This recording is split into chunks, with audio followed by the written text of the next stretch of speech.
Shalom. Salam sejahtera di dalam kasih Tuhan kita Yesus Kristus.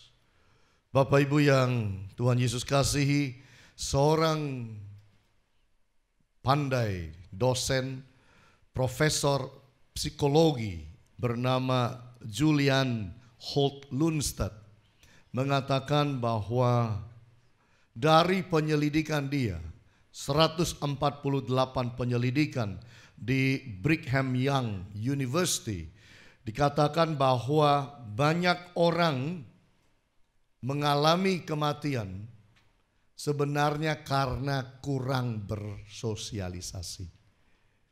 Bahwa 50% dikatakan orang-orang yang banyak temannya umurnya panjang. Nah, coba saudara pikir, teman saudara banyak apa sedikit? Justru yang mengurung diri, justru yang tidak punya banyak teman, itu gampang susah, gampang stres, gampang kemudian mengalami down. Tapi katakan orang yang punya banyak teman, solid group, dikatakan mereka ini jauh lebih panjang umur. Makanya kalau di gereja jangan sampai tidak kenal satu sama yang lain. Masa 10 tahun tidak kenal siapa-siapa. Ya, kalau saudara ke mall 10 tahun tidak kenal siapa-siapa itu masuk akal. Iya kan? Tapi kalau saudara ke gereja harus belajar kenal satu sama yang lain. Itu baik. Sehingga apa? Itu kalau ada apa-apa gampang.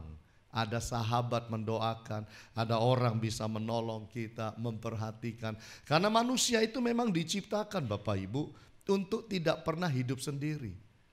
Manusia diciptakan untuk bersosialisasi satu dengan yang lain. Dan gereja ini menjadi salah satu tempat yang baik untuk kita bisa saling kenal satu dengan yang lain.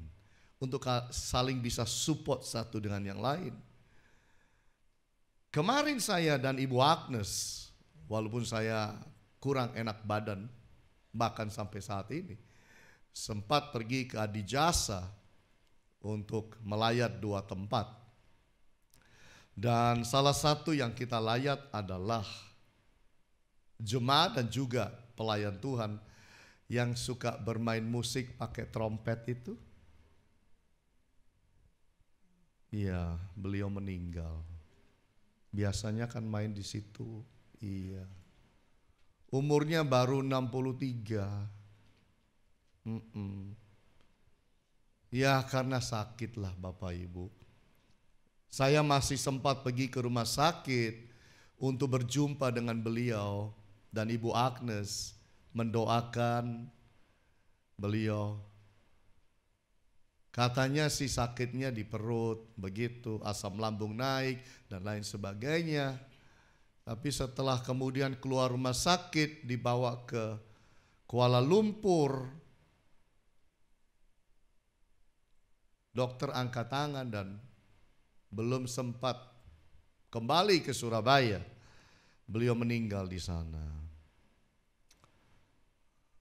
Lalu kemudian keluarga membawa pulang abunya dan disemayamkan di Adijasa. Hari ini dikubur di Prabukan sehingga saya dan Ibu Agnes pergi kemarin. Dari yang saya dengar cerita keluarga, ada 1-2 kalimat berkesan kepada saya dari almarhum Bapak Andre, pemain saksofon. Dia bilang begini, hari yang paling bahagia buat saya, hari yang paling happy buat saya adalah hari Minggu. Karena saya bisa datang ke gereja Tuhan dan melayani. Saya jarang pernah dengar orang bilang begitu. Tapi dari seorang yang melayani bersama-sama kami 15 tahun, gereja umur 15, dia juga melayani 15 tahun. Semua kita kehilangan. Khususnya teman-teman pemain musik sangat kehilangan juga. Saya dan Ibu Agnes sebagai gembala juga. Karena kami sudah kenal sebelum beliau masuk ke Happy Family Center. Seorang yang setia melayani Tuhan dengan alat musik. Belum pernah saya dengar ada orang berkata, hari yang paling bahagia adalah hari Minggu. Dia berkata, padahal dia punya usaha dan bisnis, tapi dari mulutnya pengakuan itu sangat luar biasa. Hari yang bahagia buat saya, hari yang sangat happy buat saya adalah hari Minggu. Karena dia boleh jumpa dengan teman-teman seiman, dia boleh melayani Tuhan. Saya berharap bahwa dalam hidup saudara dan saya, gereja ini menjadi rumah kedua buat kita semua. Amin. Bahwa saudara seiman itu merupakan saudara benar-benar di dalam Kristus. Untuk saling kita mendukung satu dengan yang lain. Bapak Ibu yang Tuhan Yesus kasihi, hari ini saya ingin bicara mengenai a healthy church. Gereja yang sehat. Gereja yang sehat itu seperti apa? Kalau kita masuk kepada gereja yang sehat, ada apa di dalam? Bagaimana kita membawa diri di dalam? Karena gereja itu kayak manusia. Ada juga gereja yang sakit. Ada. Ada gereja yang sekarat. Ada. Ada gereja yang pengajarannya sesat. Ada. Tapi ada pula gereja yang sehat. Nah, kita mau lihat bersama-sama mengenai gereja yang sehat. Kalau kita datang kepada sebuah gereja yang sehat, maka kita itu lakukan apa di sana? Buka dengan saya di dalam Matius. Matius pasal 21. Matius 21 mengajarkan gereja yang sehat. Kita bertumbuh di dalam rohani, kita harus memahami bagaimana kita berada di dalam sebuah gereja. Karena sama seperti ketika saudara pergi ke restoran, saudara cari bukan hanya restorannya, bukan hanya cari karena dekat atau jauh sebuah restoran, bukan karena bangunannya, dekorasinya, interiornya bagus nggak bagus. Saudara cari makanannya, dan saudara cari makanan yang tidak bikin sakit perut, betul? Biar makanannya didekor bagus, kalau sakit perut gimana? Itu sebabnya kita mau memahami gereja yang sehat itu juga bergantung kepada kita. Semua kita yang hadir ini mempunyai andil bagaimana gereja itu sehat. Nah, mari lihat ayat 12 sampai 17. Lalu Yesus masuk ke bait Allah dan mengusir semua orang yang berjual beli di halaman bait Allah. Ia membalikkan meja-meja penukar uang dan bangku-bangku pedagang merpati dan berkata kepada mereka, ada tertulis rumahku akan disebut rumah doa, tetapi kamu menjadikannya sarang penyamun. Maka datanglah orang-orang buta dan orang-orang timpang kepadanya dalam bait Allah itu dan mereka disembuhkannya. Tetapi ketika imam-imam, kepala dan ahli-ahli Taurat melihat mujizat-mujizat yang dibuatnya itu dan anak-anak yang berseru dalam bait Allah, Hosana bagi anak Daud, hati mereka sangat jengkel. Lalu mereka berkata kepadanya, engkau dengar apa yang dikatakan anak-anak ini? Kata Yesus kepada mereka, aku dengar. Belum pernahkah kamu baca? Dari mulut bayi-bayi dan anak-anak yang menyusu, engkau telah menyediakan puji-pujian. Lalu ia meninggalkan mereka dan pergi keluar kota ke Betania dan bermalam di situ. Ini merupakan satu cerita dan kisah yang langka di mana Yesus ada di dalam bait Allah dan Yesus marah. Marah dengan orang-orang yang ada di halaman bait Allah. Kenapa marah? Karena orang-orang itu datang ke bait Allah berjual beli di sana.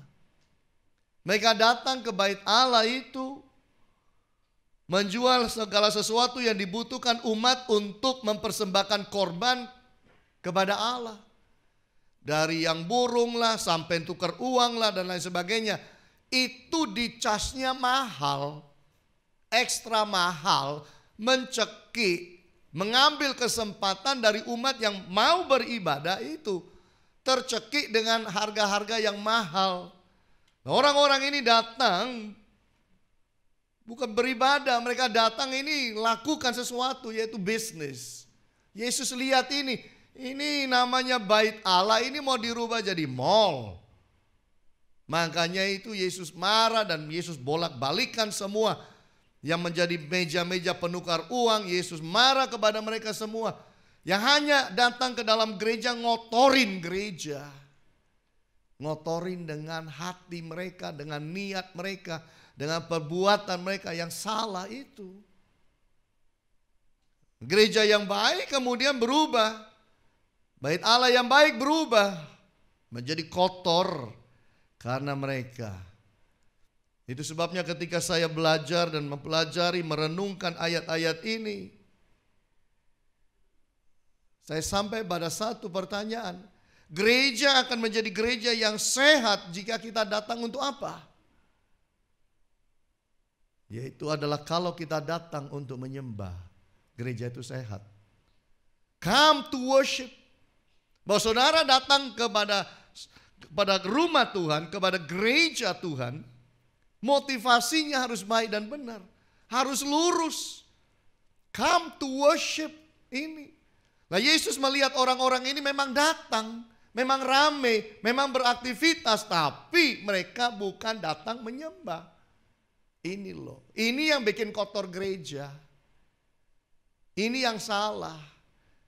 Kalau kita datang ke gereja dengan motivasi bukan menyembah, kita itu justru ngotor-ngotorin gereja. Ini bukan bicara kotor secara fisik, ini kotor secara rohani. Sehingga gereja itu secara keseluruhan kalau dilihat oleh Allah menjadi gereja yang kotor. Kita harus hati-hati di dalam hal-hal yang seperti ini. Manusia cenderung sekali hatinya gampang bisa belok kiri, belok kanan Bapak Ibu. Itu sebabnya kita harus sungguh-sungguh menilai dan melihat akan hati kita. Kita datang ke gereja ini apa sih? Cari teman kah? Cari pacar kah? Cari bisnis kah? Cari klien? Cari prospek? Atau benar cari Tuhan? Ini yang kita harus pahami.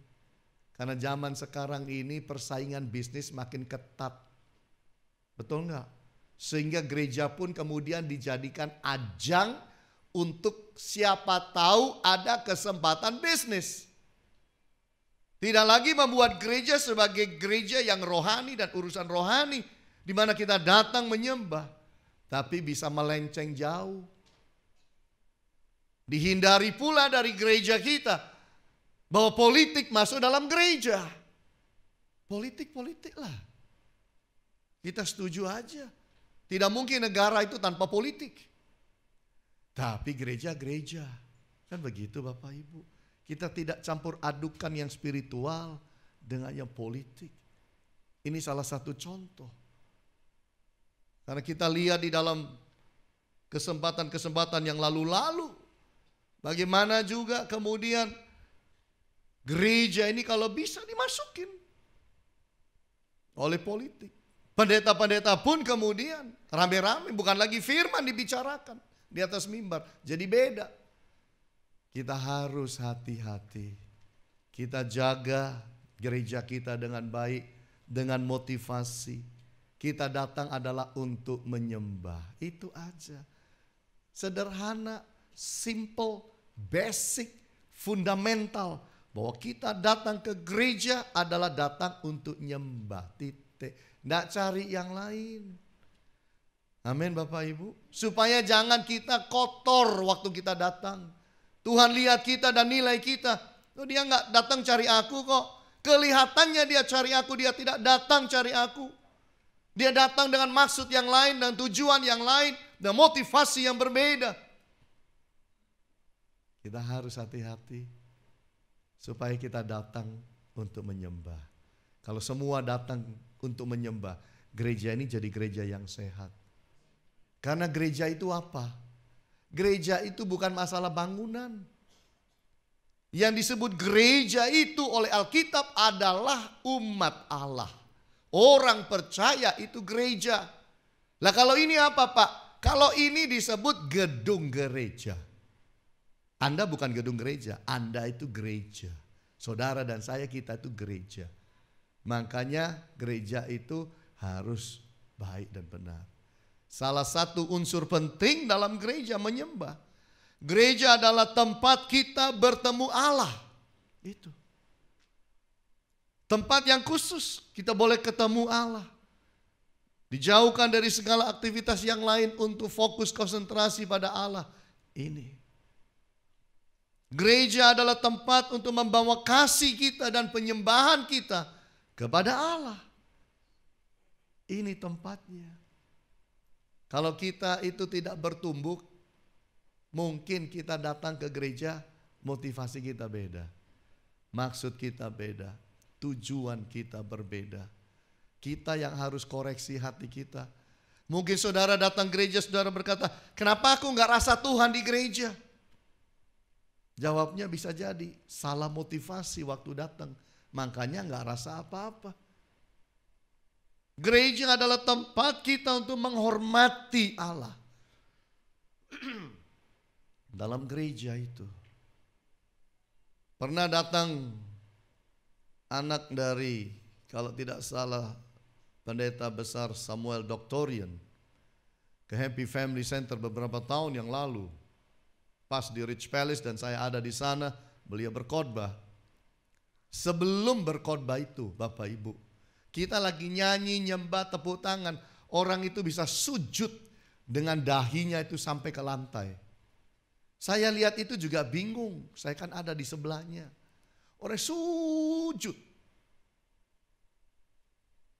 Sudah nyanyi lagi, sujud lagi. Heran, hebat banget nih orang. Oh, pikir saya, jangan-jangan kebiasaannya dia. Sujud-sujud gitu. Iya kan? Lalu dia naik ke mimbar khotbah. Di mimbar baru saya tahu. Dia bilang apa? Saya ini sudah pergi banyak sekali gereja. Dan dia berkata, di gereja ini saya rasakan hadirat Tuhannya luar biasa kuat. Itu sebabnya saya sujud. Karena saya jumpa Allah di sini. Kita yang ada dalam gereja yang lain, kok biasa aja ya, gak rasa apa-apa ya. Orang lain yang datang kerasa. Mari dalam hidup saudara dan saya, kita bereskan hati kita, kompas hati kita. Kalau kita datang ke gereja, kita datang betul-betul untuk menyembah. Itu indah, itu wangi, harum di hadapan Tuhan. Jangan bawa masalah yang lain-lain dulu, datang nyembah dulu. Ini yang paling penting. Kita bukan datang gara-gara teh kopi kan. Aduh ngapain teh, datang buat teh kopi, di rumah juga ada. Nah, kita datang mau nyembah, jangan yang lain. Saya membaca kisah tahun 1971. Tahun 1971 pemerintah Afghanistan mengizinkan berdirinya satu gereja dan hanya satu berdiri secara resmi di kota Kabul. Gereja itu berdiri tahun 71. 3 tahun kemudian tentara datang dan hancurkan tembok gereja. Lalu ada seseorang pengusaha yang pergi kepada wali kotanya dan berkata kepada wali kota, jangan hancurkan gereja ini. Karena ini kan sudah diizinkan oleh pemerintah, oleh raja. Jangan dihancurkan. Saudara tahu, dia bicara lagi begini. Kalau pemerintah menjamah rumah Tuhan, Tuhan akan tunggang balikkan pemerintahan. Saya baca kaget ini. Berani amat nih orang ngomong kayak gitu. Saudara tahu? Jadi Juli tanggal 17 1973. Pada hari itu gereja itu rata dengan tanah. Pada malam itu juga Raja Muhammad Syahir Shah dikudeta setelah memerintah 40 tahun. Dan kerajaan yang sudah berdiri di Afghanistan 227 tahun bubar. Di gereja ada Tuhan. Tuhan lihat semua yang terjadi dalam gereja. Tuhan melindungi gereja. Ketika saya baca ini saya berkata, Tuhan, memang ada Tuhan. Ketika kita berkumpul ada Tuhan. Hal yang paling baik kita bawa kepada Tuhan, bukan penghancuran, tapi hal yang paling baik kita bawa kepada Tuhan adalah penyembahan kita. Saudara yang Tuhan Yesus kasih, itu sebabnya mari tiap minggu kita hadir, tiap kali kita ke ibadah. Kalau kita cari Tuhan dan ketemu Tuhan, gak ada kata bosan. Betul? Gak ada kata bosan. Tapi kalau saudara cari yang lain dan tidak ketemu, Anda bisa frustasi. Cari yang lain bisa bosan. Tapi kalau saudara cari Tuhan, tidak akan pernah bosan. Amin. Tuhan itu seperti, saya katakan Tuhan itu seperti koran pagi, menyegarkan selalu. Iya, seneng ya. Saudara mau baca koran bulan lalu, saudara mau baca koran minggu lalu udah baca lagi. Nah itu Tuhan itu baru tiap pagi. Karena kasih karunia baru tiap pagi. Orang datang ketemu dia itu baru tiap pagi dan diperbarui tiap pagi dan menjadi segar. Bagaimana bosan. Kadang-kadang ada orang tanya kepada saya dan Ibu Agnes, gak bosan ya pelayanan? Gak jenuh ya pelayanan? Mungkin dipikir pelayanan sama dengan kerjaan. Tapi saya berkata satu hal, puji Tuhan pelayanan bersama Ibu Agnes sampai hari ini kita gak bosan. Gak ada jenuh itu. Kalau saudara pakai sepatu ukurannya sama dengan kaki saudara, cocok, pasti enak, betul? Kalau kita pakai sepatu ukurannya kekecilan atau kebesaran, itu yang bikin gak cocok. Kalau kita hidup itu dengan panggilan yang sudah ada dalam diri kita, nikmat aja. Jujur Bapak Ibu, 15 tahun lewat saya mengembalakan, itu gak kerasa 15 tahun. Gak kerasa. Itu semua kasih karunia. Dari minggu ke minggu, dari minggu ke minggu. Terus begitu kan, 15 tahun. Ya saudara mungkin sebagai jemaat bisa bertanya, gak bosan ya Pak? Kenapa? Aku pergi gereja kadang-kadang bosan. Bapak gak bosan ya? Bukan cuma Bapak pergi gereja, Bapak hidup di gereja. Gak bosan tuh. Karena kasih karunia tentunya. Amin. Karena kasih karunia semuanya itu. Itu sebabnya mari, nomor satu, kita datang untuk menyembah. Come to worship. Gereja akan menjadi gereja yang sehat kalau kita datang untuk sebuah pertolongan. We come for help. Kalau kita datang untuk sebuah pertolongan daripada Tuhan, itu sehat. Itu yang dikatakan di dalam ayatnya yang ke-14. Maka datanglah orang-orang buta dan orang-orang timpang kepadanya dalam bait Allah itu, dan mereka disembuhkannya. Artinya ketika kita datang memuji menyembah Allah, Tuhan juga tahu yang menjadi kebutuhan saudara dan saya. Nggak perlu kita itu mungkin ucapkan pun, dia udah tahu Bapak Ibu. Itulah Allah kita. Yang penting saudara datang mencari pertolongannya adalah pada Tuhan, bukan manusianya. Kadang-kadang jemaat itu manusianya. Kalau bukan Pak Pendeta yang pegang kepala saya itu enggak sembuh-sembuh saya. Kalau cuma mungkin koordinator, usher atau yang lain, enggak sembuh. Kalau pendeta baru sembuh. Imannya jangan pada manusia. Iman kita adalah pada Allah. Yang doain siapa aja. Amin. Tapi kesembuhan datang daripada Tuhan. Kan begitu. Kalau saudara itu beli barang katakanlah di toko buah, lalu saudara bilang antar kirim ke rumah. Yang ngirim siapa saja kan tidak masalah. Apakah harus yang punya toko yang ngirim? Mau siapa aja yang disuruh ngirim, yang penting barangnya sampai, kan begitu. Sama, kita ini cuma tukang kirim atau kita ini cuma agen Allah, kita cuma hamba yang Tuhan pakai, bukan siapa-siapa. Yang menyembuhkan bukan manusia, Tuhan. Gereja adalah tempat untuk kita mencurahkan isi hati pada Allah. Sama seperti Hana yang berdoa di bait Allah, qomat kami terus kepada Tuhan. Sampai Imam Eli berkata, pagi-pagi udah mabuk aja. Dia bilang, oh saya nggak mabuk, Imam. Saya ini berdoa dengan keluhan-keluhan yang sangat dalam kepada Allah.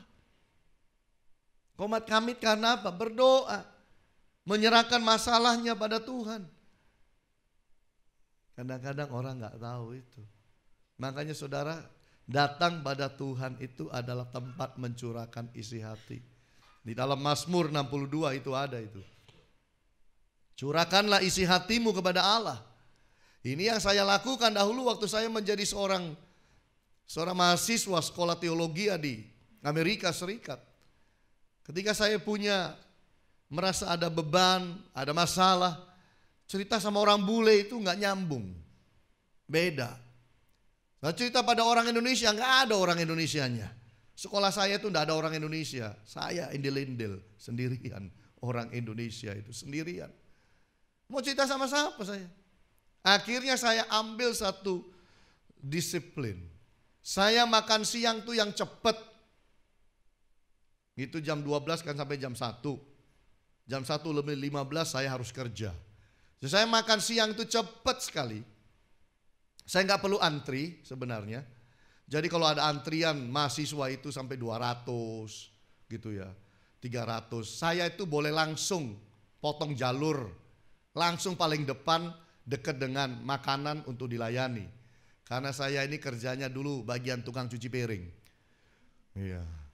Nah, artinya apa? Piringnya mahasiswa, piringnya dosen, itu saya yang cuci dengan tim saya kerja di dapur. Jadi orang yang kerja di dapur boleh makan lebih dahulu, itu maksudnya. Supaya dia selesai makan bisa melayani, nerima baki-baki piring-piring, mangkok, sendok, garpu, lepek, cangkir, gelas semua. Dan saya harus bersihkan seluruh dapur. Bayangin, panci-panci besar-besar segala macam itu, harus dibersihkan. Mereka pakai dapur, kotorin dapur ini semua. Saya dan tim harus bersihkan. Pagi, siang, malam. 1 hari 3 kali.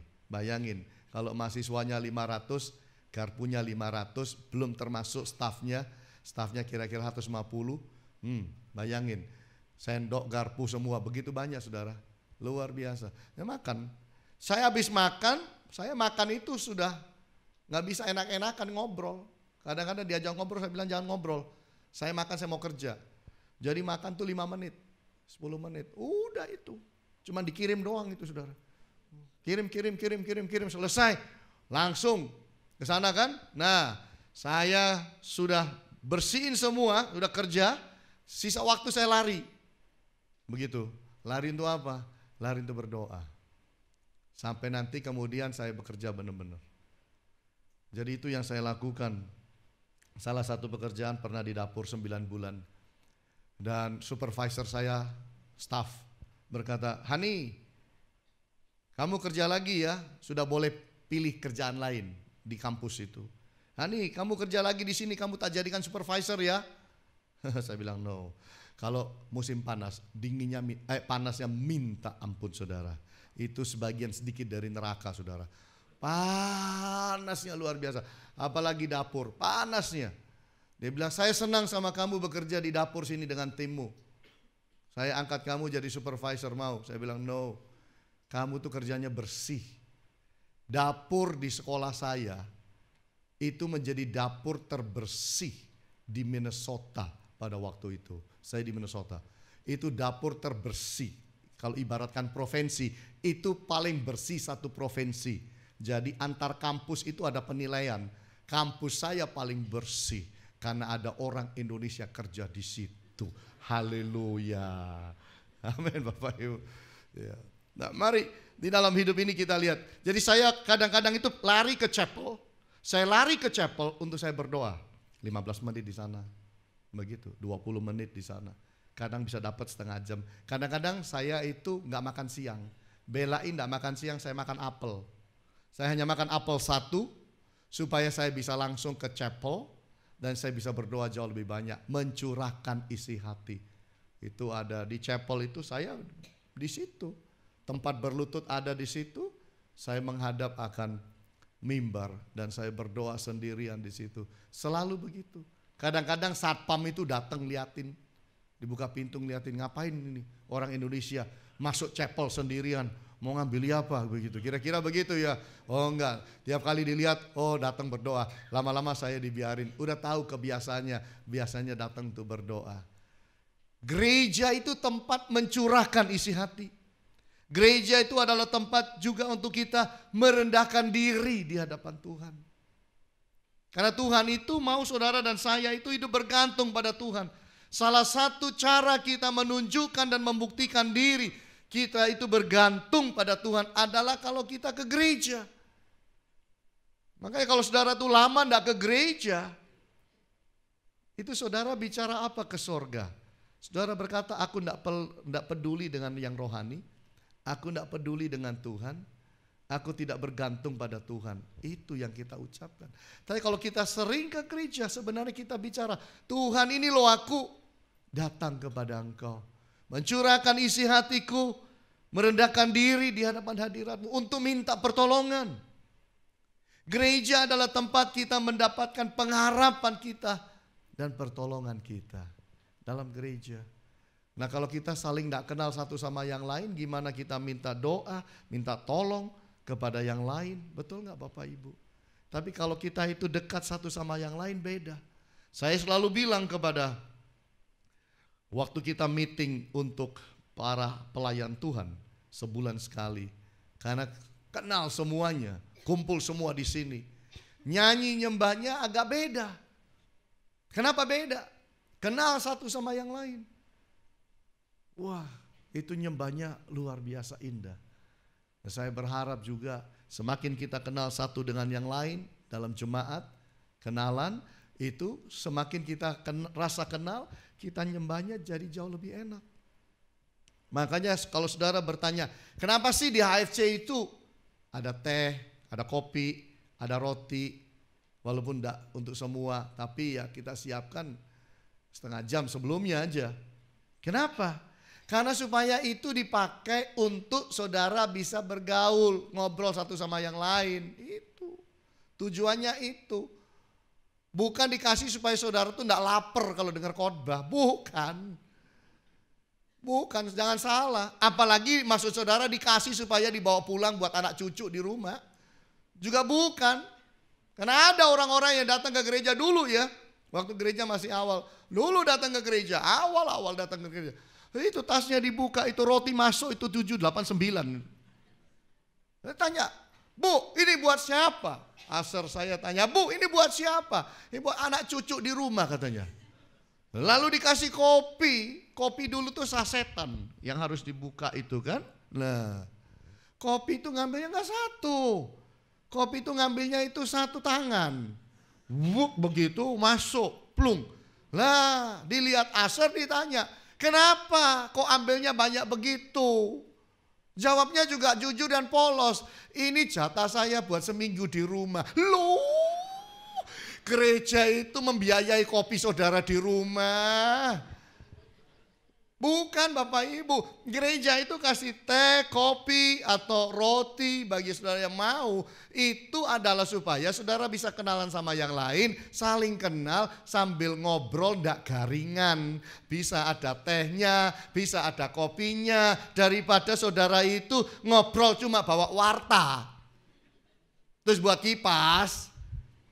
Nah kan saudara itu ada teh, ada kopi, kan suasana jadi lebih hangat. Itu yang saya pikirkan gitu loh. Udah sama persepsinya sekarang. Udah. Iya. Nah itu hanya diberikan pada waktu apa? Sebelum gereja dimulai setengah jam. Gitu ceritanya itu Bapak Ibu. Bukan kita kasih supaya saudara makan di dalam sini, bukan. Diberikan supaya saudara bisa bersosialisasi, kenal satu dengan yang lain. Kalau sudah kenal, besok-besok apa? Besok-besok bisa bawa sendiri dari rumah. Ayo makan-makan sama teman-teman, silakan. Dulu itu roti-roti itu yang nyiapkan itu adalah jemaat sendiri. Dari jemaat untuk jemaat, mereka datang bawa begitu. Terus mereka saling bagi satu sama yang lain dan makan. Sekarang sudah nggak ada yang ngasih sih, ya udahlah gereja yang beli semua gitu. Iya. Jadi harus memahami filosofi di balik semua itu apa. Saya membaca kisah mengenai seorang laki-laki bernama Willie Nelson, tinggal di Minnesota, di Langby, Desember 1980. Di mana Minnesota itu dingin ya Bapak Ibu. Tempat saya sekolah itu dingin sekali. Dinginnya itu ampun-ampun. Saya dulu bilang sama teman-teman saya mau sekolah di Minnesota. Mereka bilang, ih lu kok pilih tempat di Minnesota sih? Mau belajar apa di sana? Teologi ya? Ya belajar teologi aja, kenapa harus di tempat yang dingin? Nah dulu saya itu berangkat gak ngerti kalau tempat itu dingin sekali. Bisa sampai minus 30 derajat Celcius. Minus 0 turun lagi 30. Minus 30 bisa minus 40 derajat. Kalau saudara itu lagi dingin-dinginnya kayak gitu, saudara itu manasin air 100 derajat, lalu ceretnya dibawa, saudara buka pintu, lempar ke atas begini, itu turun bukan turun air, langsung jadi salju. Langsung. Ini air panas itu langsung berubah. Nah, ini sudah dilakukan oleh televisi sana juga. Jadi kalau air panas diambil di gayung, panas sekali, berasap ini, lempar di luar begini, itu enggak turun air Bapak Ibu. Langsung turunnya putih-putih salju begitu, saking dinginnya. Nah, saya sekolah di daerah kayak begitu.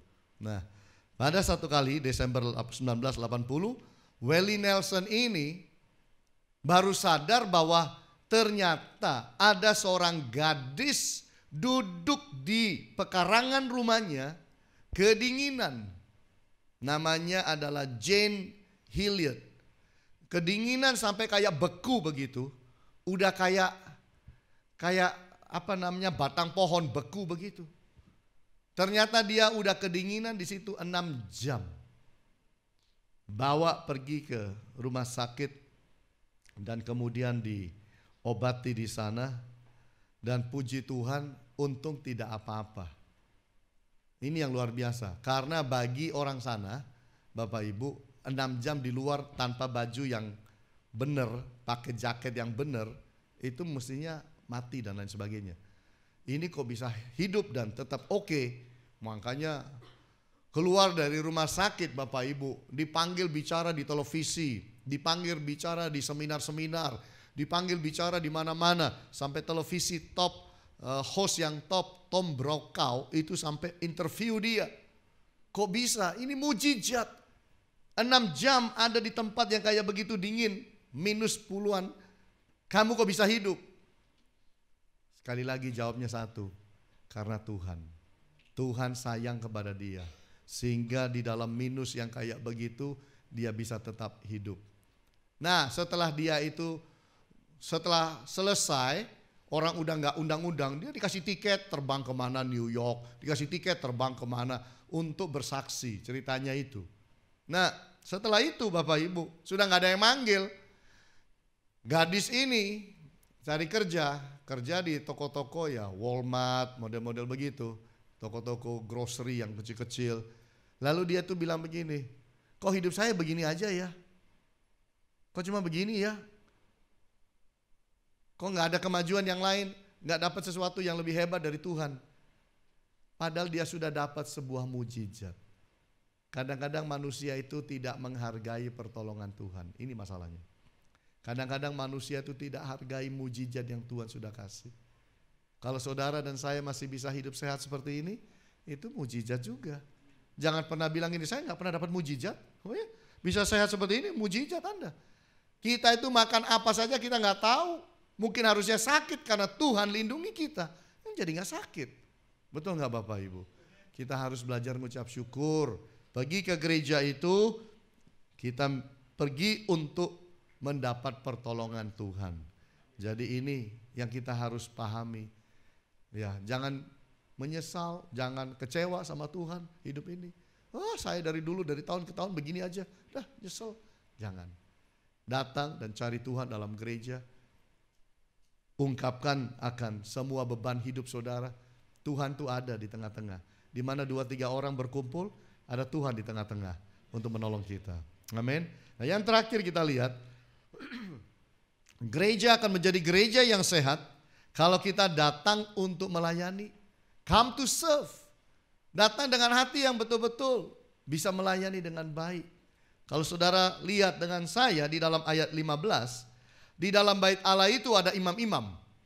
Di dalam bait Allah ada ahli-ahli Taurat yang melihat bahwa orang-orang buta datang kepada Yesus dan juga melihat bahwa orang-orang yang lain itu datang, orang-orang timpang datang, mereka itu dapat mujizat, tapi heran, imam-imam ini bukan mengucap syukur.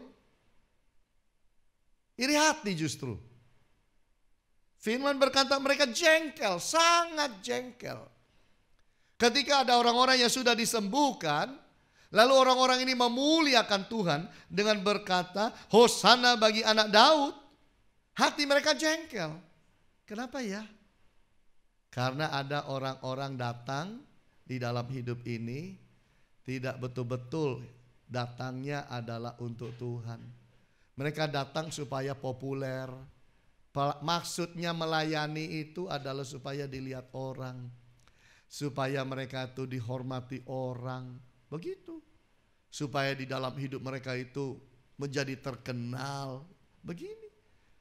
Bukan Bapak Ibu. Kita datang bukan melayani dengan maksud yang berbeda. Imam-imam ini beda maksud. Yang Yesus lakukan pelayanan dengan baik dan dengan hati yang baik. Yang mereka maksudkan, kenapa kok bukan saya yang melakukan mujizat? Kenapa bukan saya melayani dengan yang kayak begitu? Ada loh Bapak Ibu, memang orang datang ke gereja itu dengan hati yang berbeda. Bahkan melayaninya pun dengan hati yang berbeda, tujuan yang berbeda. Ini yang bikin kotor gereja. Benar, ini bikin kotor gereja. Dulu sekali, waktu gereja masih awal, singer-singer ini kita kasih uang transport. Lalu ada seseorang singer datang hari Sabtu. Datang duduk, mana duitku? Bingung, duit apa? Saya kan sudah nyanyi di sini, mana duitnya?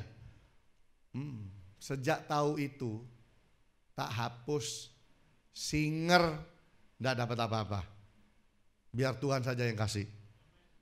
Supaya bersih. Datang nagih. Di Jakarta, hamba Tuhan pelayanan. Dikasih amplop. Saya diceritain sekretarisnya. Itu amplop dibuka di depan sekretarisnya di kantor. Itu amplop dihitung. Lalu itu amplop dibanting. Blok. Apa-apaan ini? Apa ini? Kok cuman segini? Itu sekretarisnya ambil. Bapak maaf ya, duduk dulu. Masuk ke dalam, tambahin dulu. Saudara, kita melayani kayak begitu. Itu bukan pelayanan. Itu pelayanan tuh diri sendiri. Itu motivasinya kembali ke dia. Makanya imam-imam ini marah, ahli Taurat marah waktu lihat Yesus bikin mujizat. Karena motivasinya beda. Kenapa bukan saya? Supaya saya lebih terkenal. Kenapa engkau? Kenapa kuasa Tuhan tidak lewat saya? Mereka jadi iri hati. Mereka kecewa, mereka jengkel, mereka marah. Kalau kita melayani tidak jaga hati baik-baik Bapak Ibu, kita bisa tergelincir pada motivasi yang salah. Betul nggak Bapak Ibu? Kita bukan melayani supaya dilihat orang, bukan untuk cari popularitas. Kita bukan cari kepentingan diri sendiri. Apalagi kita pelayanan demi masalah uang. Oh, jauhlah itu dari kita. Ini yang bikin kotor gereja. Yang Tuhan mau adalah pelayanan yang murni bagi Allah. Ini yang Tuhan mau. Itu sebabnya semua kita terlibat apapun pelayanan. Kita harus hati-hati. Dulu saya kalau konseling itu kan harus pakai jam Bapak Ibu. Nah, karena gereja itu masih sangat kecil, saya itu punya banyak waktu untuk konseling. Satu orang itu saya kasih 50 menit. Lalu saya itu istirahat. Jadi saya bilang, Pak, dari jam 1 siang sampai jam 1 lebih 50. Begitu. Kalau Bapak datang setengah 2, ya saya potong. Bicaranya jadi tinggal 30 menit. Begitu. Jadi kalau Bapak terlambat atau Ibu terlambat, saya potong. Pokoknya gitu. Kalau Bapak dan Ibu datangnya itu jam 1.45, saya konselingnya cuma 5 menit. Begitu. Saya udah ngomong dari awal itu. Karena jam 2 saya ada lagi sampai jam 3. Atau 50 menit, kurang 10 menit. Kalau datangnya setengah 3, Anda akan tinggal saya kasih 20 menit. Saya bilang begitu, udah jelas. Satu hari saya bisa layani 5-6 orang, kan begitu. Ada ibu yang sudah saya layani selesai. Setelah selesai sudah saya doain, tasnya itu kan dikempit begini. Lalu dia buka selerikannya, seret gitu. Terus malu-malu dia tanya, Pak, saya lihat ya, iya Bu, berapa? Bu, apanya yang berapa? Saya bayar berapa? Udah dibuka di selerikannya. Saya bilang, Ibu kan konseling, iya, nggak bayar Bu. Loh kan Bapak ini kan kasih saya jadwal, kayak dokter gitu loh. Jadi pikir cek ketate jadwalnya. Lah saya bayar berapa? Nggak bayar Bu. Oh gitu ya, ya udah. Tapi ada orang yang konseling, jemaatnya dipegang di gereja lain saya tahu. Tuhan yang kirim Anda ini pada saya. Oh Tuhan yang kirim Anda. Setelah dilayani, anak saya perlu sekolah. Ini biayanya belum saya bayar, ini di luar negeri. Jadi Tuhan yang kirim kamu untuk saya doakan, setelah itu kamu nolong saya kembali. Lah ya. Ini loh yang bikin kotor gereja. Betul nggak Bapak Ibu? Makanya kita harus hati-hati. Gereja itu tidak seperti itu. Gereja adalah tempat kita mencari hati Allah. Ini kan. Dan gereja adalah tempat kita untuk melayani Allah. Ini. Melayani dengan sungguh-sungguh. Nah kalau melayani terus untuk kepentingan kita, yang kita layani sebenarnya dia apa kita? Kan begitu. Ini jadi masalah. Gereja adalah tempat kita memuliakan Allah. Apa yang kita lakukan di dalam gereja membuat orang lain memuliakan Allah. Itu benar, itu sehat. Itu yang Tuhan mau di dalam kehidupan kita. Seorang bernama Sanderson Jones, ateis, tidak pernah ke gereja. Lalu dia coba-coba dalam satu hari minggu, keliling 3 gereja. Dalam dia keliling 3 gereja, dia mau cari tahu gimana sih gereja itu memperlakukan saya. Setelah keluar dari 3 gereja dia bilang apa? Gereja itu luar biasa ya. Wah, dunia kalah sama gereja. Gereja tuh sambut kita tuh luar biasa. Itu penyambut tamunya itu wah hangat sekali, kasih senyum sama saya. Ini luar biasa. Itu orang ateis bilang begitu. Jadi Bapak Ibu dalam hidup ini memang seberapa kecil pelayanan yang dipercayakan pada saudara, asal dilakukan dengan hati yang terbaik, itu mendatangkan kemuliaan bagi nama Tuhan. Jangan cari untuk diri sendiri. Kita datang buat Tuhan. Semua saudara yang melayani di gereja ini, saudara kita melayani seminggu loh cuma sekali, berikan yang terbaik bagi Tuhan lewat melayani umat Tuhan. Ini kalau kita sudah jalankan ini Bapak Ibu, gereja itu menjadi sehat.